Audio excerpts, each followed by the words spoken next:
Ever scrolled through pictures of stunning travel accommodations and thought, I could never afford that? Well, I'm here to tell you that you absolutely can. Today, we're diving into the world of budget accommodation that doesn't feel cheap. I'm going to show you how to find amazing places to stay that are not only affordable, but also add to your travel experience.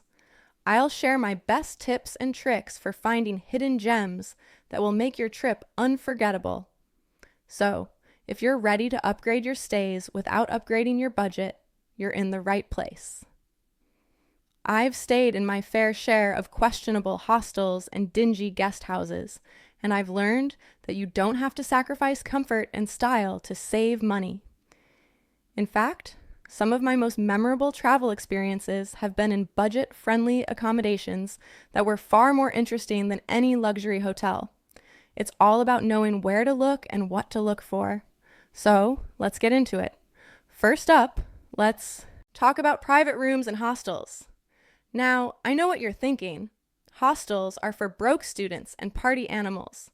And while that can be true, many modern hostels offer private rooms that are just as nice as hotel rooms, but for a fraction of the price. You get the privacy of your own room, often with an ensuite bathroom, plus all the social benefits of a hostel. I'm talking about communal kitchens where you can cook your own meals, common areas where you can meet other travelers, and organized activities that help you explore the city. I once stayed in a private room in a hostel in Lisbon for £30 a night. It was clean, modern, and had a beautiful rooftop terrace with a view of the city. I met some amazing people there and ended up exploring the city with them.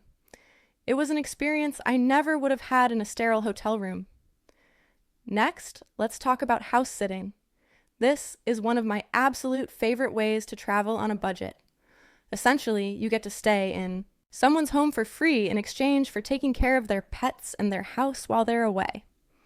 I've house sat in beautiful homes all over the world, from a cozy cottage in the English countryside to a modern apartment in the heart of Berlin. It's a win-win situation. The homeowner gets a responsible person to look after their home and pets, and you get a free place to stay. Plus, you get to live like a local, away from the tourist crowds. There are several reputable websites that connect homeowners with house sitters, like Trusted House Sitters and Nomador. You do have to pay a yearly membership fee, but it pays for itself after just one house sit. I once spent a month house sitting in a beautiful villa in the south of France.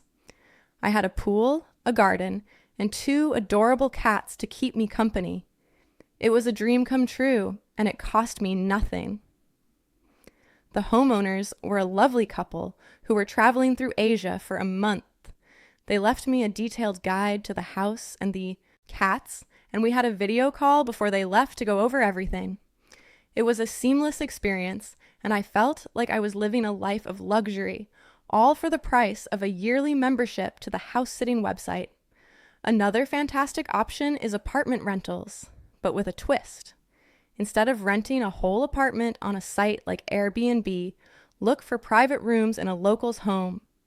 This is often much cheaper than renting an entire place, and you get the added benefit of having a local host who can give you insider tips on the best places to eat, shop, and explore. I've had some of my best travel experiences staying with locals. They've invited me to share meals with their families, taken me to their favorite hidden gems, and taught me about their culture in a way that no guidebook ever could. It's a much more authentic and personal way to travel. Just make sure to read the reviews carefully and choose a host that you feel comfortable with. Now, let's talk about a more unconventional option, home exchanges. This is where you swap homes with someone in another city or country for a set period of time.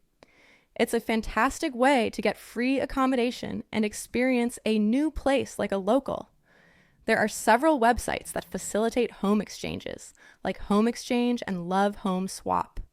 You create a profile for your home, browse other listings, and then contact people you'd like to swap with. It's a great option for families or anyone who wants the comforts of home while traveling. I once swapped my small apartment in London for a beautiful canal front apartment in Amsterdam for a week. It was an amazing experience, and it saved me hundreds of pounds on accommodation. Finally, don't underestimate the power of guest houses and family-run B&Bs. These smaller, more personal accommodations often offer better value for money than large chain hotels. You get a cozy room, a home-cooked breakfast, and a warm welcome from the owners. I've stayed in some incredible guest houses over the years, from a traditional riad in Morocco to a charming farmhouse in Tuscany. They're a great way to support local businesses and get a more authentic travel experience. I find that the owners of these places are often passionate about their local area and are happy to share their knowledge with you. So, how do you find these amazing budget-friendly accommodations? Here are a few tips. First, be flexible with your travel dates. Prices can vary dramatically depending on the time of year. If you can travel during the shoulder season or off-season, you'll find much better deals. Second, book in advance, especially if you're traveling to a popular destination. The best budget accommodations get booked up quickly. Third, read reviews carefully. Look for places with consistently high ratings and positive comments from other travelers. Fourth, don't be afraid to negotiate. If you're staying for a longer period of time, you can often get a discount. I've successfully negotiated lower rates on several occasions, especially when booking directly with the accommodation provider. I also recommend looking for accommodations that have a kitchen. Being able to cook some of your own meals is a huge money saver. I always try to book a place with at least a small kitchenette. It allows me to have a leisurely breakfast in the morning, pack a lunch for the day, and even cook a simple dinner in the evening. It's not only cheaper, but it's also a great way to experience the local food culture by shopping at local markets and grocery stores. Another thing to consider is the location. While it might be tempting to book the cheapest place you can find, it's important to factor in transportation costs. If you're staying far away from the city center, you might end up spending a lot of money on buses or trains. Sometimes it's worth paying a little extra for a more central location that's within walking distance of the main attractions. I always use Google Maps to check the location of a potential accommodation and see how easy it is to get around. In conclusion, finding budget accommodation that doesn't feel cheap is all about being creative, flexible, and doing your research. By exploring options like private rooms and hostels, house sitting, apartment rentals, home exchanges, and guest houses, you can find amazing places to stay that will enhance your travel experience without breaking the bank. So, next time you're planning a trip, I challenge you to think outside the box and try one of these alternative accommodation options. You might be surprised at what you find. I hope this video has inspired you to look for budget accommodation in a new light. What's the best budget-friendly place you've ever stayed in? I'd love to hear your stories in the comments below. And if you found this video helpful, don't forget to give it a thumbs up and subscribe to Travel with Mila for more budget travel tips and inspiration. Until next time, happy travels!